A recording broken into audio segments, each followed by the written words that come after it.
Vamos a orar al Señor para recibir la palabra. Espero que al final usted pueda ver los ojos del Salvador. Ese es el propósito del sermón de hoy. Bien, hermanos, vamos a orar al Señor, vamos a encomendarnos a la palabra de su gracia y con esa misma disposición todos vamos a estar atentos en la mañana de hoy.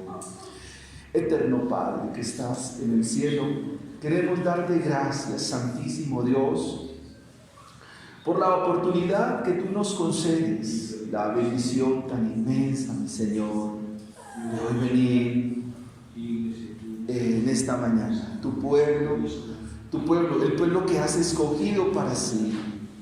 Dios, muchas gracias. Padre, rogamos que tu palabra haya cabida en nuestro corazón. Conoceréis la verdad y la verdad os hará libres. Oh Señor, haznos libres por tu verdad. Haznos libres por tus palabras, las cuales son vivas y son eficaces. Porque no solo de pan vive el hombre, sino de toda palabra que sale de tu boca, mi Señor. Padre, compunge hoy nuestro corazón y vuelve nuestra vida en arrepentimiento hacia ti, Señor. Enséñanos. Nosotros te preguntaremos y tú nos enseñarás. Oh Dios, seguramente como esta semana fui debidamente cortado por tu palabra, Señor. Y cuántas veces he tenido que decir, oh, tan torpe era yo, tan necio era yo. Y aún, Dios, te damos gracias. Padre, ayuda a mis hermanos, a mis hermanas, a los niños, Señor, a los jóvenes, Padre, a los ancianos, Padre. Qué deleite y qué placer estar y ser expuestos ante tu gloriosa palabra. Esta misma palabra fue con la que se hicieron los cielos y la tierra. Esta misma palabra es eterna. Esta misma palabra es martillo que rompe, martillo que destruye. Es esta misma palabra que es pan a nuestra alma.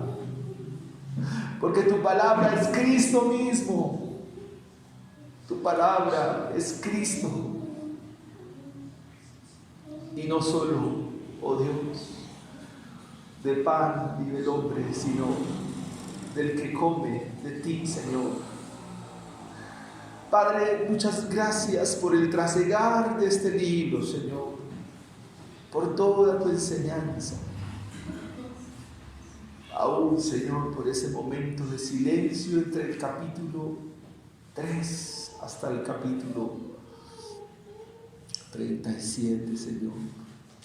Gracias. Edifícanos, enséñanos. Vuelve hoy el gozo de tu salvación a tus hijos, a nuestras vidas, a tu iglesia. Avívala, Señor. Gracias, Señor.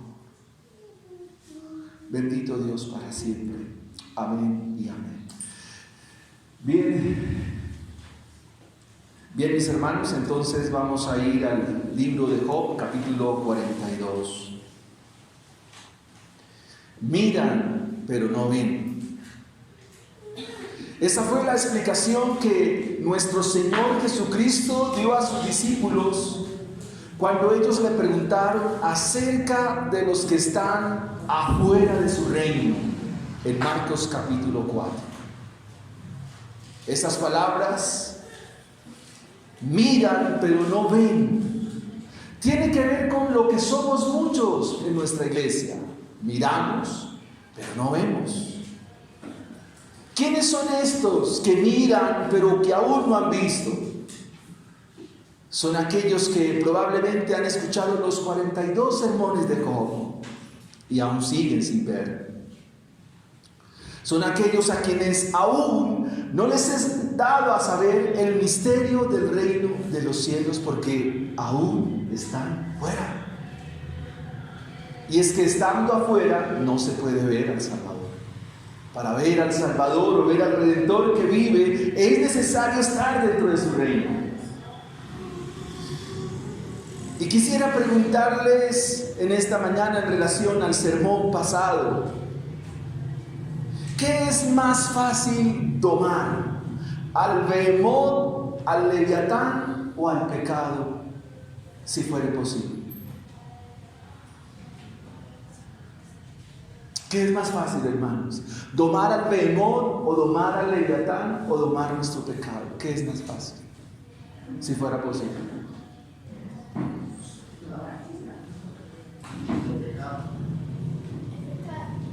¿Aló? No, mis hermanos. Sería más fácil domar al Behemoth y al Leviatán.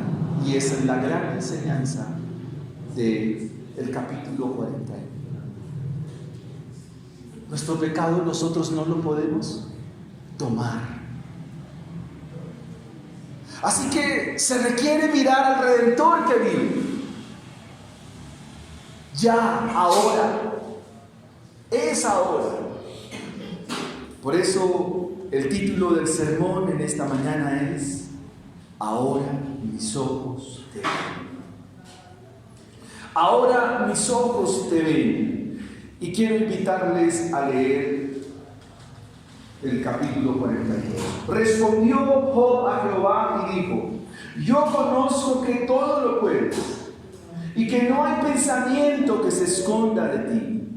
¿Quién es el que oscurece el consejo sin entendimiento? Por tanto, yo hablaba lo que no entendía, cosas demasiado maravillosas para mí que yo no comprendía. Oye, te ruego y hablaré, te preguntaré y tú me enseñarás. De oídas te había oído, mas ahora mis ojos te ven. Por tanto, me aborrezco y me arrepiento en polvo y ceniza. Y aconteció que después de que habló Jehová estas palabras a Job, Jehová dijo a Elifaz temanita: mi ira se encendió contra ti y tus dos compañeros, porque no habéis hablado de mí lo recto como mi siervo Job. Ahora pues, tomaos 7 becerros y 7 carneros, e id a mi siervo Job, y ofreced holocausto por vosotros, y mi siervo Job orará por vosotros, porque de cierto a él atenderé, para no trataros afrentosamente, por cuanto no habéis hablado de mí con rectitud como mi siervo Job. Fueron pues Elifaz temanita, Bildad sunita y Sofar naamatita, e hicieron como Jehová les dijo. Y Jehová aceptó la oración de Job. Y quitó Jehová la aflicción de Job cuando él hubo orado por sus amigos, y aumentó al doble todas las cosas que había sido de Job. Y vinieron a él todos sus hermanos y todas sus hermanas y todos los que antes le habían conocido, y comieron con él pan en su casa, y se condolieron de él y le consolaron de todo el mal que Jehová había traído sobre él. Y cada uno de ellos le dio una pieza de dinero y un anillo de oro. Y bendijo Jehová el postrer estado de Job más que el primero, porque tuvo 14,000 ovejas, 6,000 camellos, 1,000 yuntas de bueyes y 1,000 asnas, y tuvo 7 hijos y 3 hijas. Llamó el nombre de la primera Gemima, y el de la segunda Cesia, y el de la tercera Querejahú. Y no había mujeres tan hermosas como las hijas de Job en toda la tierra, y les dio su padre herencia entre sus hermanos. Después de esto vivió Job 140 años y vio a sus hijos y los hijos de sus hijos hasta la 4ª generación, y murió Job viejo y lleno de días. Amén. Mas ahora mis ojos te ven. Mas ahora mis ojos te ven. De este pasaje vamos a extraer 3 grandes enseñanzas, 3 grandes encabezados. Vamos a mirar del versículo 1 al versículo 6 nuestro primer encabezado, nuestro primer punto del sermón en esta mañana. La respuesta del que ha visto a Dios. La respuesta del que ha visto a a Dios. Versículo 1. Respondió Job a Jehová y dijo: yo conozco que todo lo puedes y que no hay pensamiento que se esconda de ti. Este versículo 1 y 2 nos va a mostrar la respuesta de aquel que puede decir: mas ahora mis ojos te ven. El que ha visto a Dios ahora responde, y responde desde el carácter mismo de Dios. En el versículo 2 están dos de los atributos del Señor, dos de las perfecciones de Dios, dos cualidades de Dios: su omnipotencia y su omnisciencia. Yo conozco que todo lo puedes, pero también conozco que no hay pensamiento que se esconda de ti. Preguntémonos, hermanos, ¿qué es lo que puede Dios? Si estamos hablando de su omnipotencia, entonces estamos diciendo que Dios todo lo puede. Preguntémonos una vez más, ¿qué es lo que puede Dios? Él es el omnipotente. Entonces, ¿a qué se refiere Job con exactitud? ¿Será que Dios puede dar muchas riquezas? ¿Lograr cosas para mí? ¿Multiplicar mis bienes? ¿Dios puede rendir mi dinero? ¿Dios puede darme una casa? ¿Dios puede darme carro? ¿Puede darme muchas cosas? ¿Será eso a lo que se refiere Job en la línea y en el pensamiento del libro? Pues sí, Dios puede dar todo eso. Es Dios quien multiplica, es Dios quien da. Dios es generoso.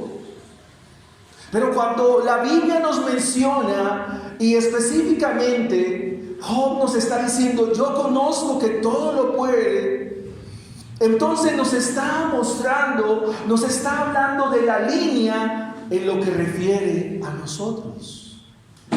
Cuando Job dice: yo conozco que todo lo puedes, está diciendo: Dios, sé que tú eres el único que puede obrar en mí.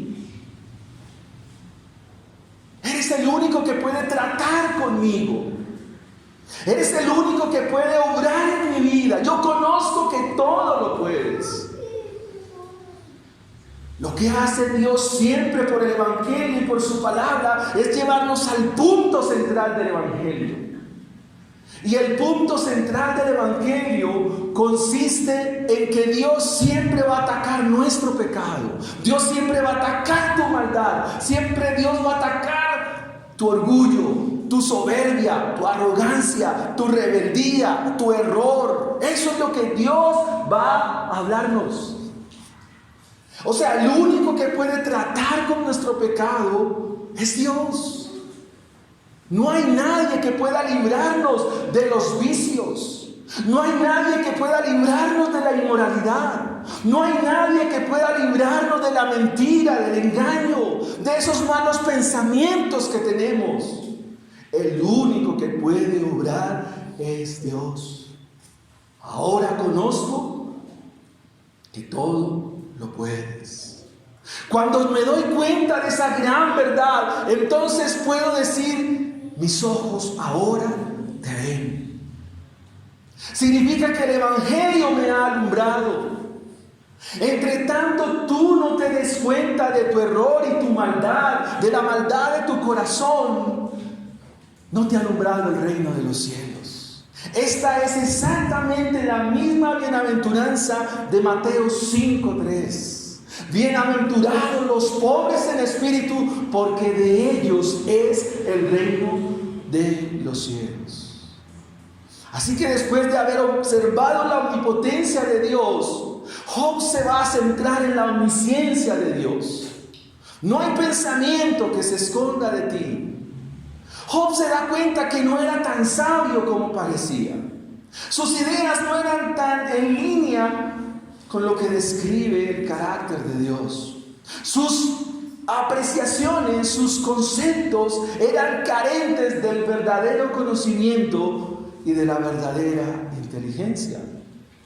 En otras palabras, lo que pensamos y las ideas que concebimos no son más que tonterías frente al conocimiento excelso de Dios.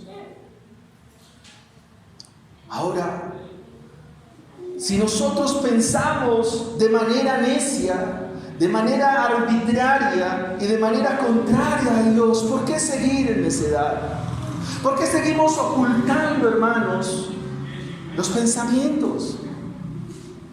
¿Por qué nos cuesta venir ante Dios y decirle: Señor, tú sabes todo de mí, sé propicio a mí que soy pecador, obra en mí, obra en mi situación, obra en mi debilidad, obra en mi carácter?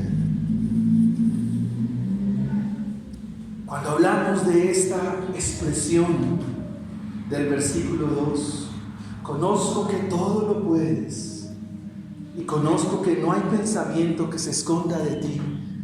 Yo quiero hacerte un desafío en esta mañana, un gran desafío, hermanos.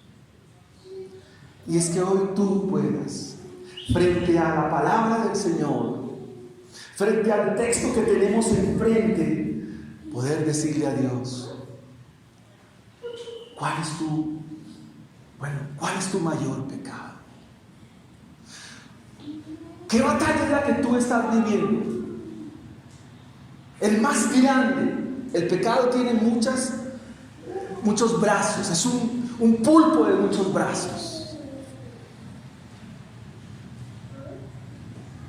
Quiero que presentes tu corazón a Dios. Presentes tus pensamientos. Presentes tu incredulidad. Preséntate delante de Dios hoy. ¿Estás expuesto a tu palabra, a la palabra del Señor? Porque el único que te puede librar es Dios. No hay nada sobre la faz de la tierra que pueda librar del pecado, de la maldad y en este caso del orgullo. Versículo 3. ¿Quién es el que oscurece el consejo sin entendimiento? Esa es la pregunta más importante de las Sagradas Escrituras. ¿Quién es? ¿Quién es este que oscurece el consejo sin entendimiento? El apóstol Pablo dijo: ¿quién eres, Señor? El Señor lleva a sus discípulos a Cesarea de Filipos y les hace exactamente la misma pregunta: ¿quién dicen ustedes que soy yo? ¿Quién es el que opaca la sabiduría humana? ¿Quién es? ¿Quién es el que mira a los pecadores con misericordia? ¿Quién es? ¿Quién es el que mira con ojos de amor? ¿Quién es el que mira con gracia y bondad? Es el Redentor que vive. Por tanto, yo hablaba lo que no entendía, cosas demasiado maravillosas para mí que yo no comprendía. Todo lo que Job habló en los capítulos en los que replicó a sus amigos, no tenía el entendimiento del Evangelio, el entendimiento de la gracia de Dios. Como muchos de nosotros hablamos. Muchos de nosotros hablamos sin sentido. Quizás hablamos de Dios, pero hablamos torpemente. Hablamos de Dios y no sabemos lo que estamos diciendo. ¿Por qué? Porque no hemos visto aún a Dios. El versículo 4 dice: oye, te ruego, te suplico, te imploro, y hablaré, te preguntaré y tú me enseñarás. Cuando el pecador ha visto a Dios, cuando el impío ve a Dios, lo primero que exclama es: te ruego, enséñame tú, dirígeme tú. El Salmo 32, verso 8, una vez David es perdonado, dice: te haré entender y te enseñaré el camino en que debes andar. Así que con humildad y ya con la sencillez que da el Evangelio obrado en su corazón, entonces se está poniendo en la posición humillante, humilde, sencilla, para decirle: Dios, te preguntaré y tú me enseñarás. Y aquí una gran aplicación para el pecador, una gran aplicación para el que ha sido redimido, una aplicación para aquel que experimenta la salvación. Ahora, Señor, te preguntaré y tú me enseñarás. Tú enséñame tú. Dirige tú mis pasos, dirige tú mi camino, dirige tú mi senda, dirige tú mi vida. Te preguntaré y tú me enseñarás. Porque de oídas te había oído. Quizás muchos de nosotros tenemos un Dios de oídas. Contamos de lo que nos han contado y lo que nos vienen contando, pero nunca hemos visto a Dios. Hermanos, si nosotros no llegamos a la comprensión del texto y que está en línea con toda la revelación y con toda la historia de la redención, tú sigues teniendo un Dios de oídas. Y tener a un Dios de oídas, amados hermanos, significa no conocer a Dios. Significa que no has visto a Dios. Porque lo que tienes es información de Dios. Lo que tienes son ideas de Dios. Y aquí no se vale tener ideas de Dios, no se vale tener información de Dios. Lo que se requiere es que tú conozcas a Dios y lo veas.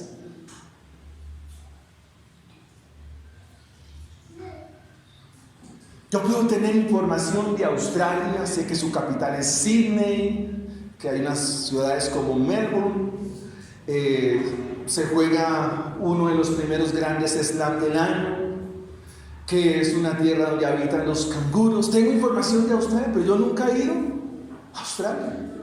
No sé. Algo similar pasa con Dios mismo.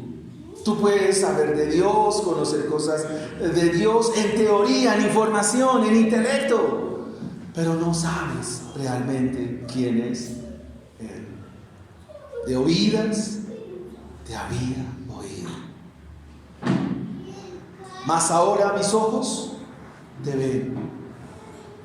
El significado de ver a Dios radica en que no tanto es una percepción visual. Cuando se habla de ver a Dios, significa experimentar la gracia, significa experimentar su bondad. Pero eso sería muy inapropiado, partir de la experiencia para calificar el ver a Dios, el contemplar a Dios. Luego Job entonces nos está indicando un camino distinto. Porque las iglesias caen en el sensualismo y caen en ese sentimentalismo y aún lloran y dicen: he experimentado a Dios, pero no es eso. No es exactamente eso lo que Job quiere enseñar. Cuando la Biblia nos dice: de oídas te había oído, mas ahora mis ojos te ven, significa que el mirar a Dios implica mirar nuestra condición. Así que el propósito en esta expresión es mostrar un encuentro con el Salvador. Un encuentro que se traduce en un cambio de vida. Un encuentro que se traduce en una vida transformada. Un encuentro que se traduce en haber pasado del reino de las tinieblas al reino del amado Hijo. Muchos que tuvieron este encuentro con Dios cayeron atónitos, perplejos, obnubilados ante la presencia de Dios. Ustedes recuerdan la experiencia de Saulo de Tarso allá en Hechos 9. Una luz le resplandece, una luz que viene del cielo y unas palabras que le dicen: Saulo, Saulo, ¿por qué me persigues? Y la respuesta de este hombre es: ¿quién eres, Señor? ¿Qué quieres que yo haga? Es porque las palabras del Salvador ahora le llevan al entendimiento de un cambio en su vida. Cuando hablamos de ver a Dios, estamos hablando estrictamente de un encuentro personal como Jacob lo tuvo en el valle de Jaboc. Y ustedes recordarán que en ese encuentro la pregunta de Dios para con Jacob es: ¿cómo te llamas? ¿Y cuál fue la respuesta? Me llamo Jacob. ¿Lo recuerdan? ¿Pero qué significa Jacob? ¿Sabe qué le estaba diciendo al Señor? Me llamo tramposo, me llamo engañador, me llamo pecador. Eso es encontrar a Dios, eso es ver a Dios. Y el versículo 6 corrobora lo que estamos diciendo. Por tanto, ¿cuáles son las consecuencias de ver a Dios, de tener un encuentro con Dios, hermanos? ¿Qué dice el versículo 6? Me aborrezco. Curioso, ¿no? Porque el que está sin encontrarse con Dios, el que está fuera del reino, el que está lejos del camino de Dios, hermanos, sí aborrece, pero aborrece a Dios. Aborrece las cosas de Dios. Aborrece su palabra. No ama a Dios, lo odia.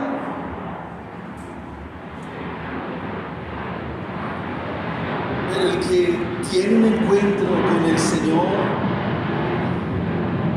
el que tiene un encuentro con Dios, va a decir: me aborrezco. Y algo que saben los pecadores es que ya comenzamos a vernos menos que el polvo, menos que un puñado de tierra. Nos consideramos menos que la nada. No merecemos la bondad y misericordia de Dios. Nos aborrecemos. Odiamos ya el pecado que está en nuestra vida, el pecado que está en nuestro corazón comienza a ser repugnante para mí, comienza a ser hediondo para mí. Me aborrezco, aborrecido estoy de mí, miserable de mí. ¿Quién me librará de este cuerpo de muerte? Es porque hemos tenido y se ha tenido un encuentro con Dios. El que ha visto a Dios dice: por tanto me aborrezco. No valemos nada. Y entramos al plano del corazón contrito y humillado. Entramos a la idea del aborrecimiento de nuestra vida, porque la santidad del Todopoderoso ha hecho presencia. Job se retracta. La palabra aborrecer es la palabra hakam, que significa me retracto, estoy en error, estoy equívoco, me repudio. He sido algo así como derretido al ser confrontado con la santidad del infinito. Reconoció su humanidad, su finitud, su pequeñez, porque eso es lo que somos delante de Dios. Y ahora tiene un alivio, ahora tiene descanso, ahora su alma siente paz. Los hijos de Dios, cuando conocen esta gran verdad, viven en esta verdad, algo que tienen es alivio, hermanos, descanso. Descanso, hermanos. El arrepentimiento trae descanso, trae alivio. El aborrecimiento de nuestra vida trae alivio, porque ya la vida cristiana no se centra en nosotros, en lo bueno que podamos ser, en lo buenos que podamos llegar a aparentar, sino que ahora la vida cristiana es mirando al invisible, como Moisés, que se sostenía mirando al invisible. El que está sin arrepentimiento, el que tiene un Dios de oídas, siempre va a estar aborreciendo las cosas de Dios. Pero el que está en arrepentimiento, su pecado lo va a mortificar todos los días de su vida. El que está en arrepentimiento, el pecado le va a hacer una punza ahí, una puya ahí, para que pueda mirar al Salvador. El que está en arrepentimiento se complace en venir a Dios y saciarse de Él, y con Cristo Jesús saciar su alma y beber de su agua viva. Ahora eso nos lleva a nuestro segundo punto, nuestro segundo encabezado. Hemos visto en primera instancia la respuesta del que ha visto a Dios. ¿Cómo se ve? ¿Cómo responde el que ha visto a Dios? Como un pecador. Como un pecador. Sabe que es un pecador y se arrepiente. Veamos en segunda instancia, hermanos, la oración de quien ha visto a Dios. Y presten atención a este punto. La oración de quien ha visto a Dios. Ahí está el Evangelio. Job nos ha dicho: de oídas te había oído, mas ahora mis ojos te ven. Versículo 7.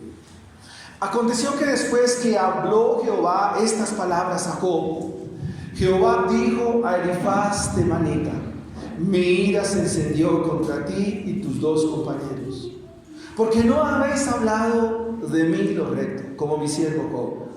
Ahora pues, tomaos 7 becerros y 7 carneros, e id a mi siervo Job, y ofreced holocausto por vosotros, y mi siervo Job orará por vosotros. Porque de cierto a él atenderé, para no trataros afrentosamente. Por cuanto no habéis hablado de mí con rectitud, como mi siervo Job. Fueron pues Elifaz temanita, Bildad suita y Sofar ramatita, e hicieron como Jehová les dijo, y Jehová aceptó la oración de Job. La oración del que ha visto a Dios. Una vez Dios le habla a Job, ahora Dios se dirige a estos 3 amigos, descritos como insolentes. Así que Dios llama a Elifaz y le dice: mi ira se encendió contra ti. ¿Cuántos atributos de Dios llevamos?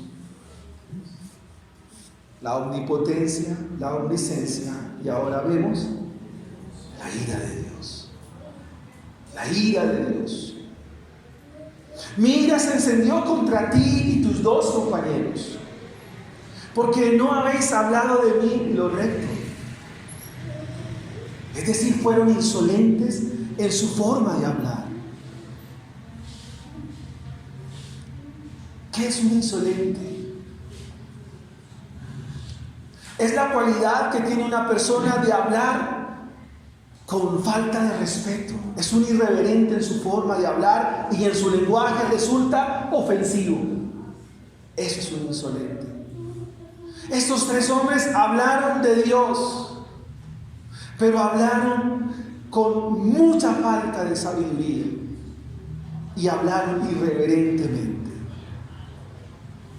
Pero una vez más, mis hermanos, quisiera que hoy nos preguntáramos: ¿será que hablar insolentemente, hablar irrespetuosamente provoca la ira de Dios? ¿Qué de malo está en hablarte de más? ¿Qué de malo está en ser ligeros al hablar? ¿Saben, hermanos, que cuando nos pesamos delante de estos textos, hermanos, sí, hermanos, es muy grave cuando somos ligeros al hablar? Cuando hablamos sin entendimiento, hablamos sin sabiduría. El texto dice, porque ustedes no han hablado de mí lo recto. Hermanos, lo que está diciendo la Biblia, usted no ha hablado según mi evangelio. Hablar el lenguaje de los cristianos, el lenguaje de los evangélicos, es hablar conforme al evangelio. No es hablar por hablar. Hermanos, hablar inapropiadamente trae consigo la ira de Dios. En Mateo, el Señor Jesucristo dice estas palabras: de toda palabra ociosa daremos cuentas a Dios en el día del juicio. Quiero que evalúes hoy tu lenguaje, hermano. ¿Por qué vives prometiendo y no cumpliendo? No seamos insolentes. ¿Por qué somos tan ligeros? ¿Por qué no somos veraces? ¿Por qué nos justificamos a toda hora en nuestra manera de hablar? ¿Por qué no afrontamos nuestra responsabilidad? Hermano, es muy grave hablar de demás. Es gravísimo delante de Dios cuando usted habla y no cumple. Cuando usted habla y deja las cosas así. Y aquí no es tanto hablar, obviamente sí en palabras, lo que usted escribe. Hermanos, tenemos que reparar en nuestro carácter en la mañana de hoy. Ellos hablaron el lenguaje, entre comillas, de Dios. Y se esparcieron cual teólogos. Pero ¿cuál es el resultado? Han hablado neciamente. No hablaron de mí lo recto. ¿Y qué era lo que tenían que hablar de Dios? Lo que corresponde, lo que dice la Biblia. Eso trae la ira de Dios. Hermanos, la ira de Dios no se despierta, sino que Dios es ira antes de todos los tiempos, antes de todas las cosas. Así como Dios es amor, así como Dios es eterno, también Dios es ira. Su lenguaje fue de carácter teológico, pero no había nada de cristiano en ello. Hay gente que habla como cristiana, dice cosas como cristianos, cita refranes como cristianos, pero no son cristianos. Y la ira de Dios pesa sobre ellos. Hermanos, Dios no va a tolerar nuestra insolencia, nuestra falta de entendimiento al hablar. Ten cuidado con tus palabras. Ten cuidado con lo que dices. Ten cuidado con lo que de tus labios salen, con lo que escribes. Ten cuidado, porque es serio.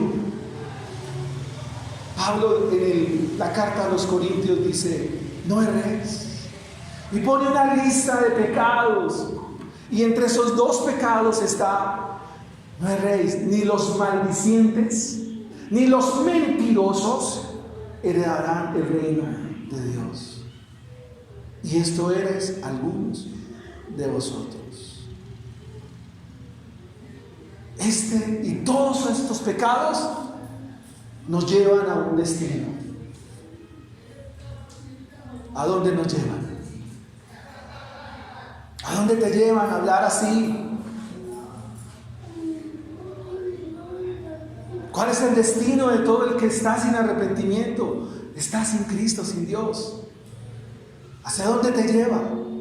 ¿Qué es la ira de Dios? ¿Cómo Dios manifestará su ira?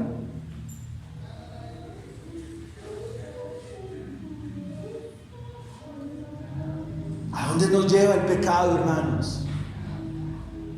¿A dónde te lleva? ¿A dónde te va a llevar seguir actuando de esa manera? ¿A dónde, hermanos? Hay un lugar, el destino de los pecadores. ¿Cuál es?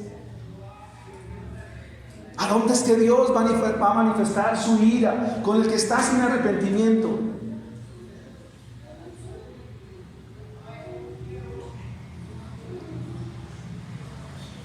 ¿No conocen? La Biblia lo dice.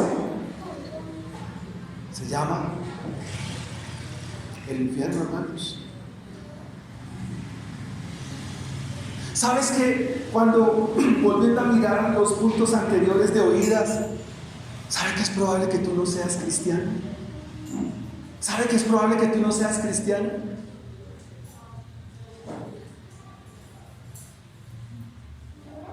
En el libro de Deuteronomio hay un capítulo donde el Señor refiere lo mismo, es el capítulo 32.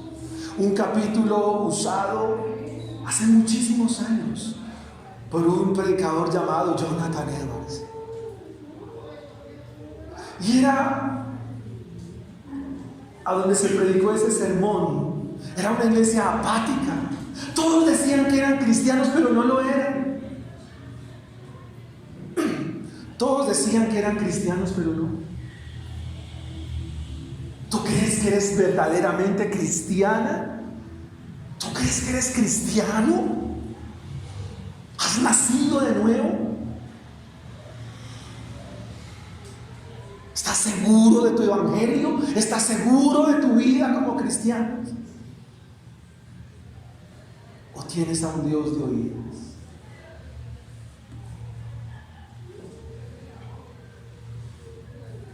¿Estás seguro, hermano, de que eres un verdadero evangélico?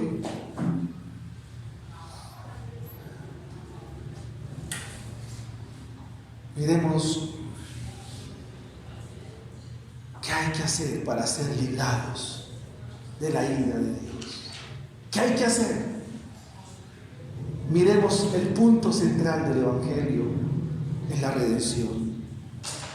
Recuerde el punto, la oración del que ha visto a Dios. Dice la Biblia, miremos una vez más. Y aconteció que después que habló Jehová estas palabras a Job, Jehová le dijo a Elifaz temanita: mi ira se encendió contra ti, mi ira pesa sobre ustedes.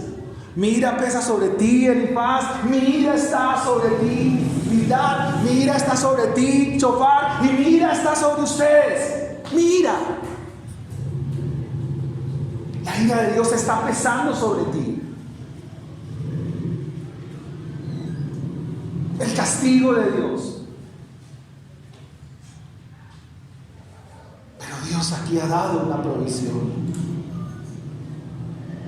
Háganme una cosa, dice el Señor.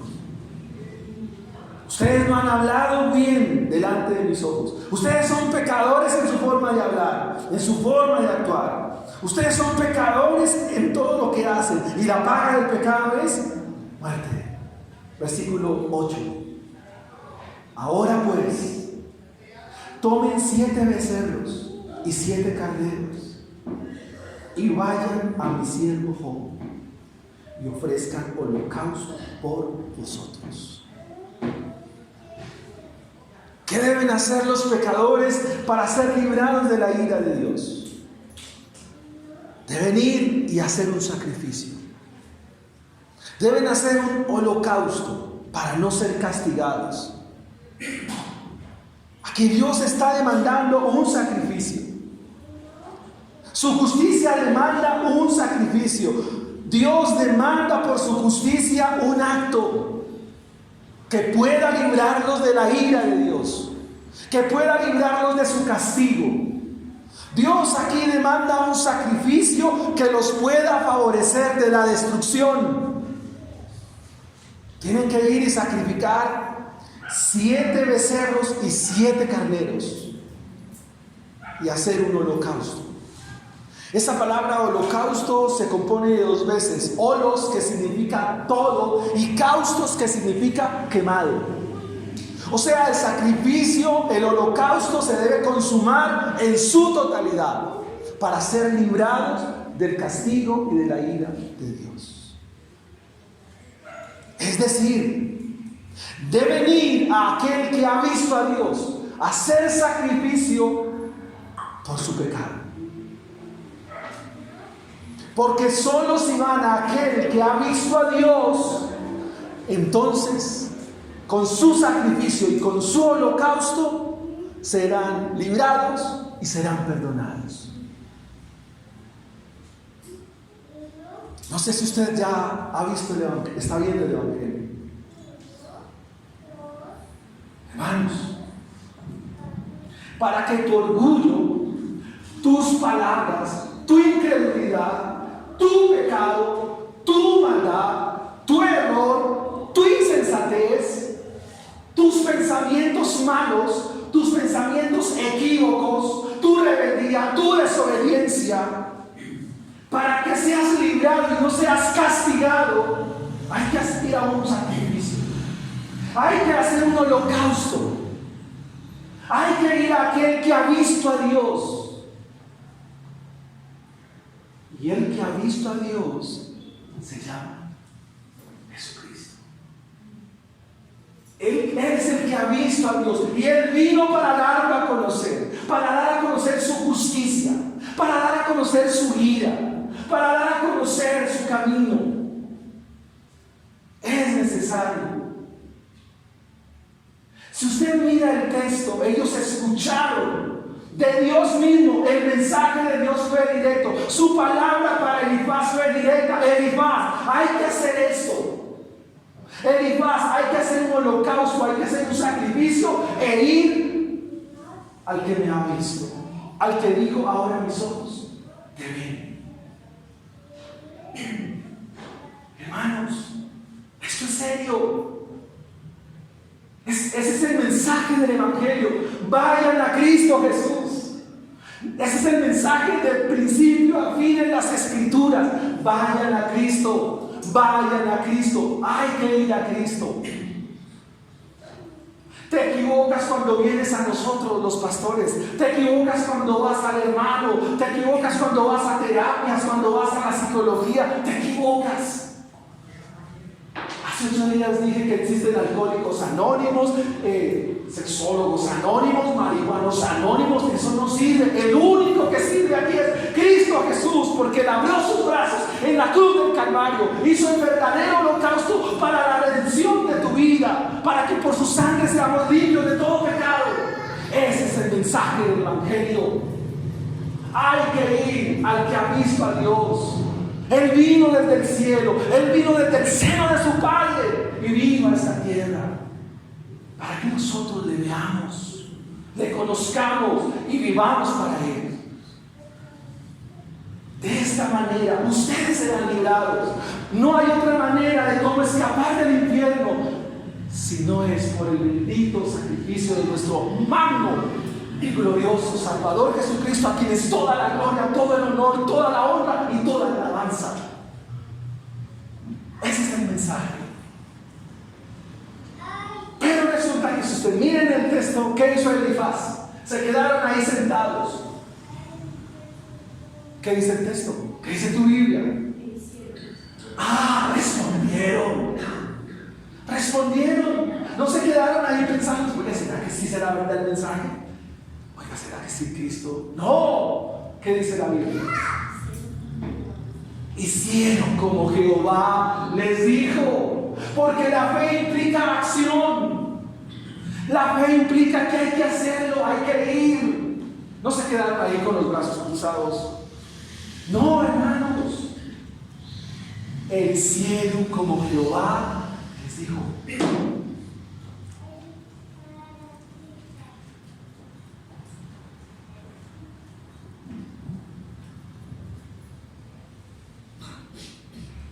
Fueron pues Elifaz temanita, Bildad suita, Sofar namatita, e hicieron que como Jehová les dijo.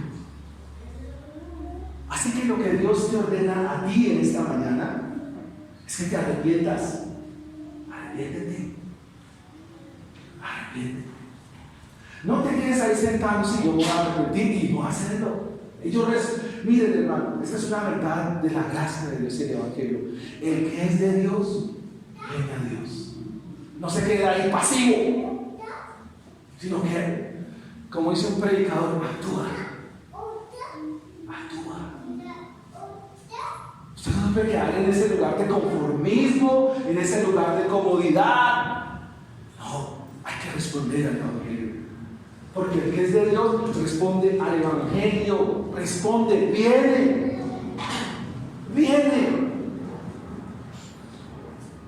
Ellos respondieron al Evangelio.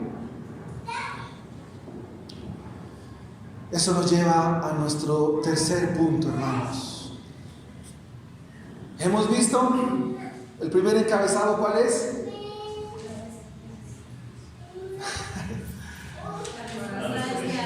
La respuesta del que ha visto a Dios.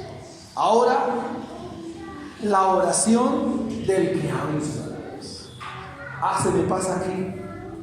Lo pasé por alto. Ay, Dios santo. Perdonen, hermanos. En el versículo 8 dice que a Job es el único que va a atender. Al único que Dios va a atender en su clamor por los pecadores es a Cristo Jesús. En Juan capítulo 17, Él hace una oración por ¿quiénes?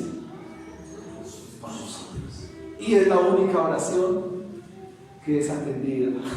Eso suena, bueno, hermano, no sé si ustedes me entienden. Pero ahora miremos en tercera instancia, fiesta por el que ha visto a Dios. A ver, hermanos, dice en el versículo 11: vinieron a él todos sus hermanos, todas sus hermanas, todos los que le habían conocido. Mire esto, comieron con él pan en su casa, se condolieron de él y le consolaron de todo el mal que había traído sobre él. Todo aquel mal que Jehová había traído sobre él. Y cada uno de ellos le dio una pieza de dinero y un anillo de oro. El versículo 10 nos deja ver la restauración. ¿Y por qué hay fiesta? ¿Por qué hay gozo por el que ha visto a Dios? Dice el versículo 2: porque el Señor quitó la aflicción ¿de quién? De Job, cuando él hubo orado por sus amigos. Hubo restauración. ¿Ustedes han escuchado cómo dice el Padre nuestro? Perdónanos así como nosotros también perdonamos. Es la misma idea. ¡Qué extraordinario! Miren, amados hermanos, ¿dónde se encuentra este pasaje en el Nuevo Testamento donde hay fiesta, hay comida, hay un anillo? ¿En dónde? Hay fiesta por el que ha visto a Dios. En otras palabras, hay fiesta por el que se arrepiente. Hay fiesta por aquel que dice: ahora mis ojos te ven. He sido librado de la muerte, he sido librado del castigo, he sido librado del infierno. Hay que hacer fiesta. Hay el convite de los que ahora se acercan a Job por el momento extraordinario. Las llagas pasaron. En el Antiguo Testamento, la enfermedad que más describe al pecado es la lepra. Capítulo 5 del segundo libro de Reyes, ustedes recuerdan a Naamán. ¿Qué tenía Naamán? Lepra. La lepra es de las ilustraciones del Antiguo Testamento que evidencia el pecado. ¿Por qué? Porque estaba todos los que eran llagosos, todos los que experimentaban la lepra eran leprosos. ¿Dónde estaban? ¿Fuera de dónde? Estaban fuera del pueblo de Dios. Y para que pudieran regresar, había que debían ser sanos. Y aquí observamos que este hombre, que era ya mozo, que era leproso, que se rascaba con un tiesto, ahora goza de un convite. Esto que está pasando aquí del versículo 10 hasta el 17 es una fiesta. Hay pan, hay comida, hay amigos, hay dinero, hay un anillo de oro, las vestimentas son cambiadas.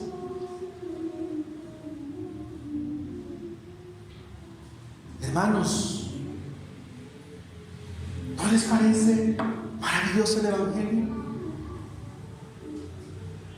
Cuando en la parábola del hijo pródigo el muchacho vuelve, ¿qué dijo el padre?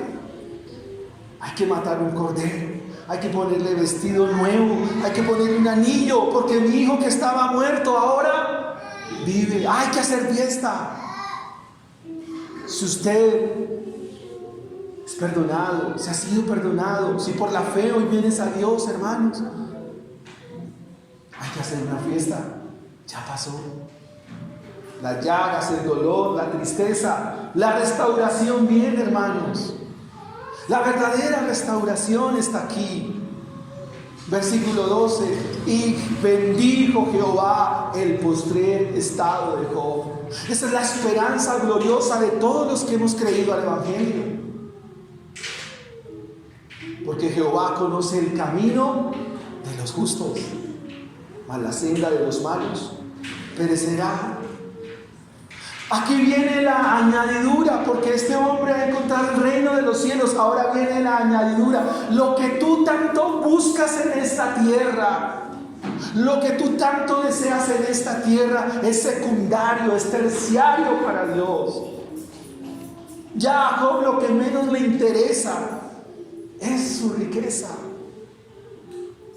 Pero Dios es bueno y misericordioso. Clemente es Jehová. Dichoso el hombre, dichoso todo aquel que confía en Él. Ahora viene la añadidura: 14,000 ovejas, 6,000 camellos, 1,000 yuntas de bueyes, 1,000 asnas. Y tuvo 7 hijos y 3 hijas. Una se llamó Gemima, que significa paloma hermosa significa. La otra se llama Cesia, que significa fragancia, como las flores del campo. Y la tercera, Ken Japú, que significa adorno, como maquillarse. Y eso habla del amor de Dios y la bondad del Señor, ilustrado en las hijas, a las cuales se les da, curiosamente, una herencia. Cuando en la ley mosaica las mujeres no recibían herencia, sino un regalo de su padre. ¿Y cómo termina este varón? ¿Cómo termina? 140 años, y vio a sus hijos y a los hijos de sus hijos hasta la 4ª generación, y termina como deben terminar todos los creyentes sobre la faz de la tierra. Quisiera terminar con algunas aplicaciones, hermanos. Hermanos, recordemos que Dios es soberano y que hace todas las cosas según el designio de su voluntad. Él es quien ha obrado todas las cosas para su gloria y su provecho, y provecho de su pueblo. Pero parte de su provisión y de su acto soberano es llevarnos al sufrimiento para que le conozcamos. Hermanos, el Evangelio consiste en que nuestros ojos sean abiertos y por la gracia de Dios podamos ver al Redentor que vive. Todos aquellos que han tenido un encuentro con Él, es decir, le han visto, sus vidas cambian.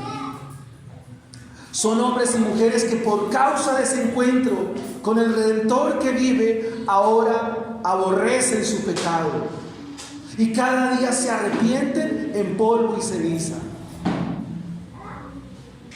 El arrepentimiento, hermanos, y la vida transformada es muestra inequívoca de ser un hijo de Dios.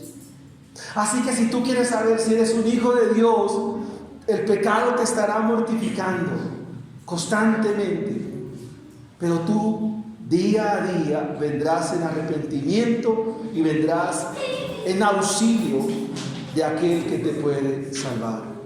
Amigo, hermano, este es el momento para que no tengas más a un Dios de oídas. El que tiene a un Dios de oídas es porque nunca ha conocido a Dios. El que tiene a un Dios de oídas o de información o de intelecto está en camino de perdición.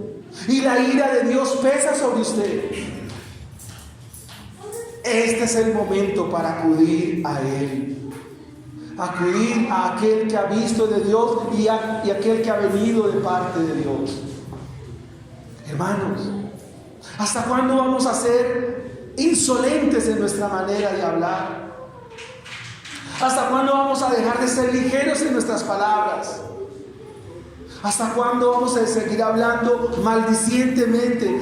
¿Hasta cuándo vamos a seguir con las groserías? ¿Hasta cuándo vamos a seguir impíamente? ¿Hasta cuándo seguiremos haciendo promesas y no cumplirlas? Dejemos la mentira, el engaño. Dejemos de ser maldicientes, porque nunca heredaremos el reino de Dios. Pecador que me escucha, hoy tienes esperanza en este día. Acude a aquel que ha visto al Padre. Si acudes a Cristo, quien ofreció el verdadero holocausto, serás librado de la ira de Dios. No serás castigado, porque el castigo fue sobre Él y por su llaga hemos sido curados de nuestro error, nuestra mentira y nuestro engaño. Pecadores, hermanos, recordemos que la oración de Cristo hecha por nosotros los pecadores es la que el Padre ha recibido, y en esa oración se nos otorga el perdón. Hermanos, en el texto pudiste observar a 3 pecadores que hicieron como Jehová les mandó. Así que el mismo Dios que hace presencia en esta mañana, hoy te ordena a ti que te arrepientas, que salgas de tu pasividad, que salgas de tu error, de tu comodidad, y hoy vengas a los pies de Jesucristo. Recuerda lo que dice el Salmo 34: los que miraron a Él fueron alumbrados, y sus rostros no fueron avergonzados. De no mirar hoy a Cristo por medio de la fe, estarás sufriendo la vergüenza eterna. Tú, al igual que en el pasado, al igual que los israelitas falsos que estaban en el campamento, una vez que fueron mordidos por las serpientes venenosas, no miraron la serpiente que Moisés levantó en el desierto. Esta ilustración Dios nos la ha dado a través de su historia, para que hoy puedas mirar a aquel que se levantó en la cruz del Calvario. Por la fe lo mires y seas librado del veneno, del pecado que fluye por tu vida, que tarde o temprano te llevará a la muerte. Mira a Cristo, mira al Salvador, míralo a Él. Hermanos, si hemos creído al Evangelio, entonces de aquí para adelante caminaremos con nuestros ojos puestos en Jesús, el autor y consumador de nuestra fe. Ven en arrepentimiento y fe a los pies del Señor. Para Dios, jugar con el Leviatán, jugar con el Belmont es cosa de niños. Pero el pecado del hombre, tu pecado, tu maldad, costó la vida de su mismo Hijo Jesucristo. Si hoy no miras, entonces las palabras del Señor seguirán siendo evidentes. Ustedes han mirado, pero no han visto. Oremos al Señor. Padre, te damos gracias en esta hora. Te bendecimos y te adoramos, Señor. Perdona nuestros pecados.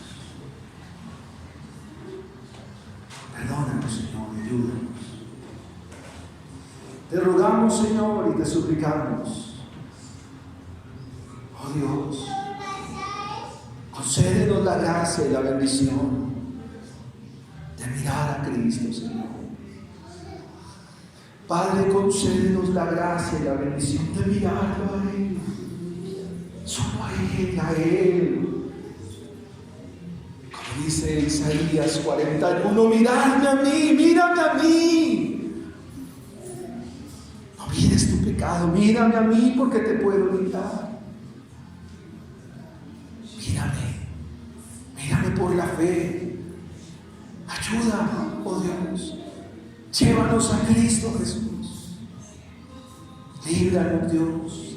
Líbranos del pecado de nuestro corazón, Señor. Ayúdanos, por favor. Ayúdanos, Dios.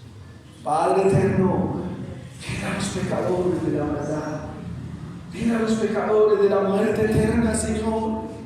En eso consiste la predicación del Evangelio. Oh, Señor. Oh, Dios mío. Ayúdanos. Auxílianos, Señor. Permítenos correr como Elifaz. Correr al sacrificio. Correr a Cristo. No esperar para mañana, no esperar para más tarde, porque de más tarde no sabemos, aún de unos momentos no sabemos. Oh Señor, ten misericordia de nosotros, apiádate de nosotros los pecadores, transforma nuestra iglesia, cambia nuestro corazón, cambia nuestra vida, transfórmanos, Señor. Oh Señor, que no tengamos a un Dios de oídas, que no tengamos más a un Dios de información, sino que sea verdad en nuestro corazón, Señor. Ayúdanos, Señor. Socórrenos en esta mañana. Te lo imploramos, Señor. No hay nadie más que pueda salvarnos sino tú, amado Señor Jesucristo. Solo tú puedes librarnos, solo tú puedes restaurarnos, solo tú, Señor. Danos la dicha de hacer fiesta. Y hacer fiesta por el pecador que se arrepiente, hacer convite, poner anillo en aquel que ha venido a ti, Señor, en aquel que ahora es libre para ti, para amarte, para bendecirte. Gracias te damos, Señor. Oh Señor, ayuda a mis hermanos, y si no, Dios, si no son salvos, sálvalos, Señor, según tus misericordias, según tu bondad, Señor. Oh Señor, ayúdanos, Padre. Te lo rogamos, Señor. Te lo imploramos, Señor. Oh Señor, asístenos, Dios mío. Ayúdanos, Señor. No hay oración, Señor, más que la que tú has hecho por nosotros en Getsemaní, Señor. Tú has orado por nosotros para que seamos librados, para que seamos guardados. Oh Señor, gracias. En esta mañana, Santísimo Dios, hemos terminado este libro, Señor. Gracias por las exposiciones, Señor, por tu enseñanza, Señor, cosas que yo no había conocido, Señor, pero que son maravillosas para mí. Enséñanos y guíanos, Dios, en el nombre de Jesús. Amén y amén. Bien, hermano, y termina con tu presencia. Se lo llevó el Señor. Se lo llevó el Señor. Bien, hermanos, vamos a ponernos en pie y vamos a tomar la ofrenda y las donaciones que usted ha traído. Vamos a orar al Señor.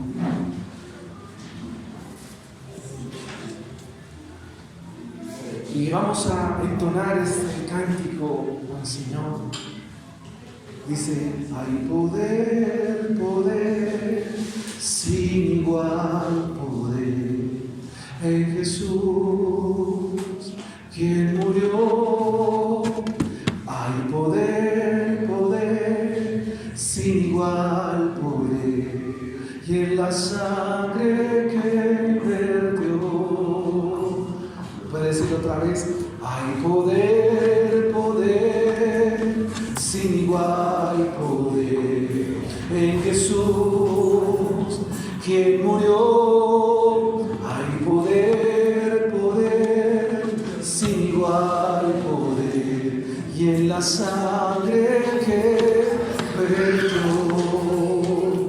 quieres ser libre de orgullo y pasión. Tan solo hay poder en mi Jesús. Quieres ser salvo de toda maldad. Tan solo hay poder en mi Jesús. Hay poder, poder, sin igual poder, y en la sangre que Él vertió. Así es, Padre. Gracias, Señor, por las donaciones de mis hermanos. Gracias, Señor, por tu amor, por tu bondad y por tu misericordia. Concédenos reencontrarnos en esta semana, Padre, con tu palabra, Señor, con tu mensaje, Señor. Seguir meditando, Dios. Oh, gracias te damos, Señor. Te alabamos y te bendecimos, Dios mío. Nos regocijamos en ti, Señor, y salimos con el gozo de haber sido perdonados, Señor, con la esperanza gloriosa de que hemos sido, Dios, amados por ti, Señor. Gracias te damos, gracias por mis hermanos y gracias por este tiempo, Señor. En el nombre de nuestro Señor Jesucristo. Amén y amén.